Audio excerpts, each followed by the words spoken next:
You ever been hit with that uncanny, kind of spooky feeling of déjà vu? Well, today we're diving into whether it's a sign of something deeper or if it's just a fascinating quirk of our own minds. You know the feeling. It can literally stop you in your tracks. You're in a new place, maybe having a conversation you've never had, but this overwhelming wave of familiarity just washes over you. You're absolutely certain you've been here, done this, heard these exact words before. And if you felt it, you are in very, very good company. I mean, get this. Studies show that a staggering 97% of the population has experienced déjà vu at least once. It's one of the most common yet least understood quirks of our consciousness. So, what is actually happening in those few seconds? Is it a memory, a dream, something else entirely? Okay, let's break down what it really is. The term itself, déjà vu, is French for already seen, and it was coined way back in 1876 by a philosopher named Émile Bourac. He described it as this powerful illusion of memory. You have this super strong sense of recollection, but you just can't for the life of you place where or when that previous experience happened. Now, here's a really crucial distinction that neuroscientists make. True déjà vu isn't just that feeling of familiarity. It's the conflict in your brain. It's the feeling of, I've been here before, happening at the exact same time as the logical knowledge of, no, I definitely haven't. That internal contradiction, that's the real hallmark of the experience. And get this, déjà vu has a strange opposite, jamais vu. It's French for never seen, and it's when you look at a familiar word, maybe a word like door, or even a person you know really well, and it suddenly feels completely alien, totally unrecognized. It's just as disorienting, but in the complete opposite direction. So what on earth is causing this mental hiccup? For decades, scientists have been trying to pinpoint the source of this glitch, and they've come up with some really compelling explanations that are all rooted in how our brain processes the world around us. A lot of the leading theories point right at our memory systems. So imagine you glance at a room. You get distracted for just a millisecond, and then you look again. Your brain might accidentally log that first glance as a separate older memory. Or maybe the new scene just has a similar layout to a place from your childhood that you can't consciously remember, but your brain picks up on the pattern and that triggers a false sense of familiarity. Another really cool idea is a tiny processing delay inside your brain. Information from your senses travels along multiple neural pathways at once. Now, if there's a micro delay in just one of those pathways, the brain gets the same information twice, just a millisecond apart.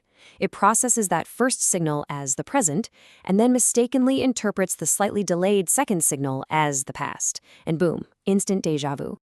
This also helps explain why déjà vu can sometimes feel a little psychic.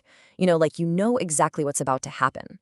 As memory researcher Dr. Ann Cleary puts it, that feeling of knowing what's next probably comes from the same hidden memory that's causing the déjà vu in the first place. Your brain is just anticipating the next step based on a pattern it recognizes but can't consciously place. But look, for a lot of people, a simple brain glitch doesn't quite capture how profound a déjà vu moment can feel. For them, the explanation isn't found in neurology, but in spirituality. Some people interpret déjà vu as a memory of a precognitive dream.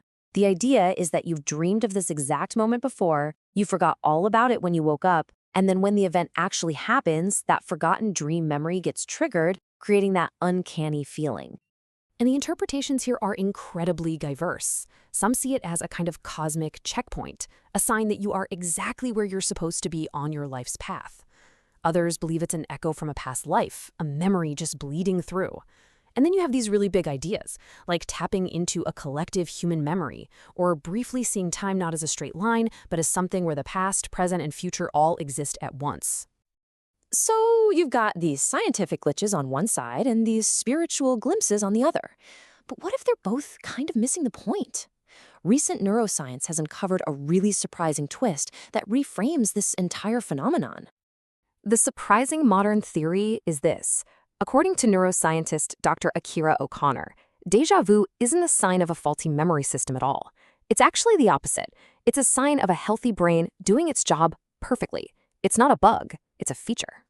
So here's how it works. A region of your brain called the temporal lobe, which handles familiarity and memory, it momentarily misfires. It sends out an error signal that says, hey, this is familiar. But then a more rational part of your brain, the frontal lobe, kicks in and acts like a fact checker. It reviews your actual memories and goes, wait a minute, no, this is new. That internal conflict, that little argument between feeling and fact, that is what we experience as déjà vu. And this theory also explains why déjà vu is most common in people between, say, 15 and 25, and then it tends to decline as we get older. It's not because our memories are getting better, it's because that frontal lobe fact-checking system is at its absolute peak when we're young. As we age, that system can become a little less strict, so we're less likely to catch these little memory errors in the act.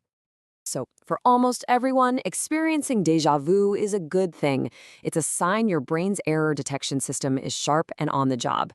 The only time it might be a tiny bit of a concern is if it's happening very, very frequently, like several times a month, and it's paired with other physical symptoms.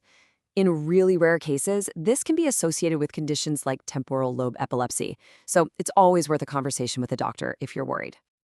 So, in the end, déjà vu sits at this absolutely fascinating crossroads.